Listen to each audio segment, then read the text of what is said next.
आप सभी को राधे कृष्ण। आज के वीडियो में आप जया एकादशी की व्रत कथा सुनेंगे। जया एकादशी का व्रत माघ मास के शुक्ल पक्ष की एकादशी को किया जाता है।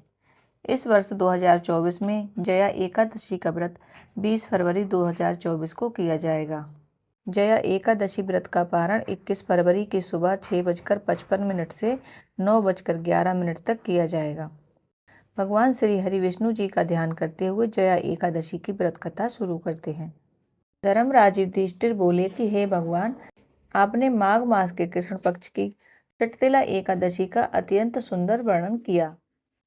अब आप कृपया करके माघ शुक्ल एकादशी का वर्णन कीजिए। इस एकादशी का नाम क्या है और इसके व्रत की क्या विधि है और इसमें कौन से देवता का पूजन किया जाता है। श्री कृष्ण कहने लगे कि हे राजन, इस एकादशी का नाम जया एकादशी है। इसका व्रत करने से मनुष्य ब्रह्म हत्या आदि पापों से छूटकर मोक्ष को प्राप्त होता है तथा इसके प्रभाव से भूत पिशाच आदि योनि से मुक्त हो जाता है। अब मैं तुमसे पद्म पुराण में वर्णित इस महिमा की एक कथा कहता हूँ। ध्यान लगाकर सुनो। एक समय देवराज इंद्र स्वर्ग में राज करते थे और अन्य सब देवतागण सुखपूर्वक स्वर्ग में रहते थे। एक समय इंद्र अपनी इच्छा अनुसार नंदन वन में अप्सराओं के साथ विहार कर रहे थे और गंधर्व गान कर रहे थे। उन गंधर्वों में प्रसिद्ध पुष्पदंत तथा उनकी कन्या पुष्पवती और चित्रसेन तथा उसकी स्त्री मालिनी भी थी।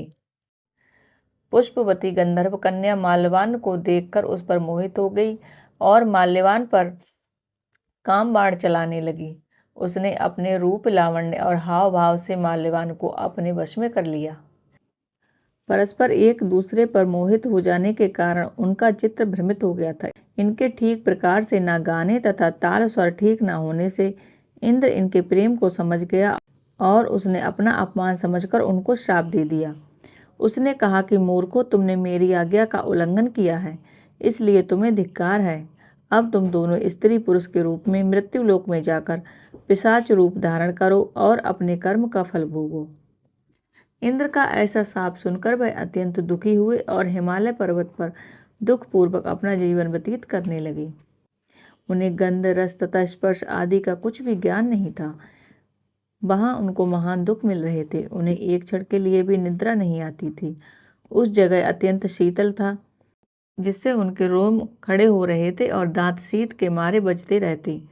एक दिन उसने अपनी स्त्री से कहा कि पिछले जन्म में हमने ऐसे कौन से पाप किए थे जिससे हमको ये दुखदायी पिशाच योनि प्राप्त हुई है। इस पिशाच योनि से तो नरक के दुख सहना ही उत्तम है, अतः हमें अब किसी प्रकार का पाप नहीं करना चाहिए। इस प्रकार विचार करते हुए वह अपने दिन व्यतीत कर रहे थे। दैव योग से तभी माघ मास में शुक्ल पक्ष की जया नामक एकादशी आई। उस दिन उन्होंने कुछ भी भोजन नहीं किया और ना कोई पाप कर्म ही किया, केवल फल फूल खाकर ही दिन व्यतीत किया और शाम के समय महान दुख से पीपल के वृक्ष के नीचे बैठ गए। उस समय सूर्य भगवान अस्त हो रहे थे। उस रात को अत्यंत ठंड थी। इस कारण वे दोनों शीत के मारे अति दुखी होकर मृतक के समान आपस में चिपके हुए पड़े रहे। उस रात्रि उनको निद्रा भी नहीं आई। भगवान श्री कृष्ण कहते हैं, हे राजन, जया एकादशी के उपवास और रात्रि के जागरण से दूसरे दिन प्रभात होते ही उनकी पिशाच योनि छूट गई। अत्यंत सुंदर गंधर्व और अप्सरा के देह धारण कर सुंदर वस्त्र आभूषणों से अलंकृत होकर उन्होंने स्वर्गलोक को प्रस्थान किया। उस समय आकाश में देवता तथा गंधर्व उनकी स्तुति करते हुए पुष्प से वर्षा करने लगे। स्वर्गलोक में जाकर दोनों ने देवराज इंद्र को प्रणाम किया।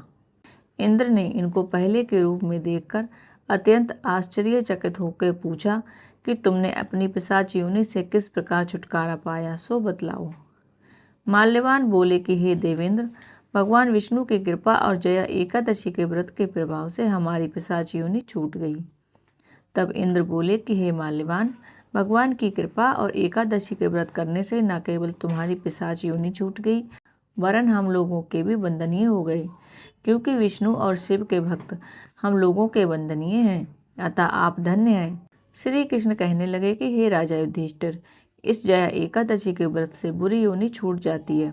जिस मनुष्य ने इस एकादशी का व्रत किया है उसने मानो सब यज्ञ जप दान आदि कर लिए, जो मनुष्य जया एकादशी का व्रत करते हैं वे अवश्य ही 1000 वर्षों तक स्वर्ग में वास करते हैं। भगवान नारायण की कृपा आप सभी पर बनी रहे, इसी कामना के साथ आज का वीडियो यहीं पर समाप्त करती हूँ। अगर आपको ये वीडियो पसंद आया हो तो वीडियो को लाइक कीजिएगा, और अगर आपने चैनल को सब्सक्राइब नहीं किया है तो इसी तरह के धार्मिक वीडियोज़ देखने के लिए चैनल को सब्सक्राइब कीजिएगा। राधे कृष्ण।